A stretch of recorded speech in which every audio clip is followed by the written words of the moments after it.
नमस्कार, बहुत स्वागत है आपका न्यूज़ 18 के डिजिटल प्लेटफॉर्म पर और मैं हूं प्रशांत कटारे। बात आज नेपाल के ताज़ा हालातों की और प्रदर्शनों के बीच दिखती एक रोशनी की। दरअसल एक तरफ नेपाल की राजधानी काठमांडू की सड़कों पर कर्फ्यू का सन्नाटा है, वहीं दूसरी ओर नेपाल के प्रदर्शनकारियों ने एक बड़ा फैसला लिया है। 4 घंटे चली वर्चुअल बैठक के बाद उन्होंने देश का अंतरिम नेतृत्व संभालने के लिए पूर्व चीफ जस्टिस सुशीला कार्की का नाम आगे किया। ये कदम नेपाल की मौजूदा राजनीति के लिए जितना चौंकाने वाला है, उतना ही उम्मीदों से भरा हुआ भी है। आपको ये भी बताते हैं आखिर क्यों चुनी गई हैं सुशीला कार्की।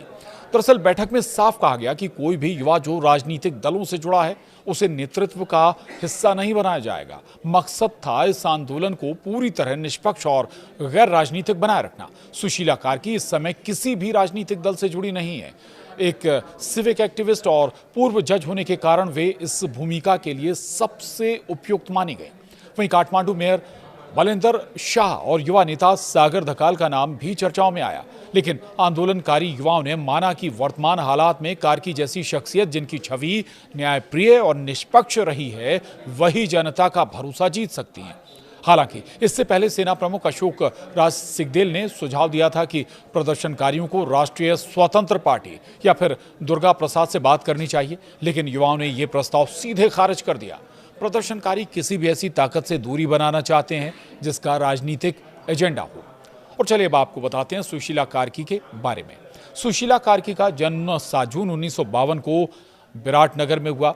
7 भाई बहनों में सबसे बड़ी कार्की ने कानून की पढ़ाई के बाद 1979 में विराटनगर से वकालत शुरू की। 1985 में उन्होंने महेंद्र मल्टीपल कैंपस धरान में सहायक अध्यापक के तौर पर काम किया। 2007 में वे सीनियर एडवोकेट बनी। 22 जनवरी 2009 को उन्हें सुप्रीम कोर्ट का एडहॉक जज नियुक्त किया गया और 2010 में स्थायी जज। वहीं 2016 में वे नेपाल की पहली महिला चीफ जस्टिस बनी। ये खुद में ऐतिहासिक पल था। 11 जुलाई 2016 से लेकर 7 जून 2017 तक उन्होंने सुप्रीम कोर्ट की बागडोर संभाली। सुशीला कार्की जिनकी सत्ता से सीधी टक्कर लेने वाली शख्सियत के तौर पर छवि रही है। दरअसल कार्की के कार्यकाल में बड़े फैसले हुए, लेकिन 2017 में उन पर माओवादी सेंटर और नेपाली कांग्रेस ने महाभियोग प्रस्ताव ला दिया। इस कदम का देश भर में विरोध हुआ।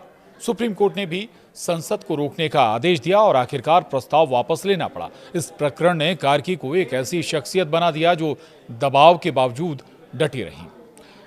वहीं न्यायपालिका से रिटायर होने के बाद कार्की ने किताबें भी लिखी। 2018 में उनकी आत्मकथा न्याय आई और 2019 में उनका उपन्यास कारा प्रकाशित हुआ, जो विराटनगर जेल के अनुभवों पर आधारित है। बहरहाल सुशीला कार्की के चुने जाने के बाद आशा की जानी चाहिए कि नेपाल के हालात सुधरेंगे, वहाँ जो स्थितियाँ हैं वो सामान्य होंगी। नमस्कार।